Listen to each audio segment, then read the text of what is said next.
The David Pakman Show at davidpakman.com. Hey everybody, good to see you today. We are live on YouTube, 2 p.m. Eastern, 11 a.m. Pacific, as we are every Monday through Thursday. A lot to follow up on over the weekend. Of course, let's first just get everybody up to speed with the Boston Marathon bombing. Of course, a week ago today, almost a week to the hour, Lewis, Monday, April 15th, 2:50 p.m. Eastern Time, we had 3 dead and close to 183 injured after 2 bombs went off near the finish line of the Boston Marathon.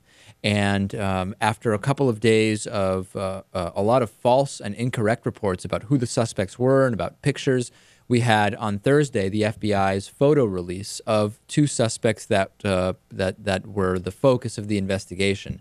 Now, only 5 hours after the release of the photos, the suspects allegedly killed an MIT police officer and also carjacked an SUV, forcing the driver to give the suspect money and also to withdraw cash from an ATM. Now, eventually, the 2 suspects were identified, as you know, Lewis, with the help of the public.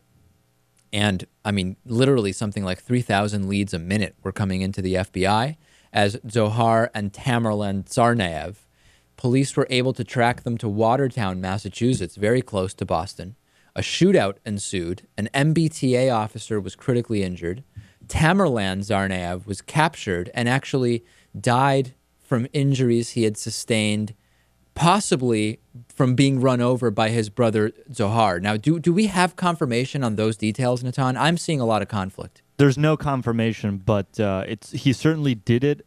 He did run his brother over, and I think he was still alive when he ran him over, and he died after that incident. So it might not be because of that, but it was definitely in the ballpark. Now, during that incident, Zohar also was injured. He escaped. He eluded being apprehended. Thousands of military and other law enforcement personnel conducted a manhunt in a 20-block area of Watertown. Authorities requested that all residents in the surrounding area stay indoors. Public institutions, businesses were closed. The public transportation system was shut down. And eventually, Zohar was found just outside of that 20-block radius, Lewis, that was locked down. After seeing a blood-stained tarp on his boat and actually lifting the tarp and seeing Zohar Tsarnaev inside, he was eventually captured after a standoff and taken to a hospital. He is now awake, we have read. By the FBI's own admission, the FBI had been warned about the older brother, Tamerlan Tsarnaev, in 2011 by a foreign government presumed to be Russia. The FBI says they checked their databases. They interviewed Tamerlan. They interviewed other family members, and they found no evidence of terrorism activity. After that, the FBI requested more information from that foreign government and did not receive it.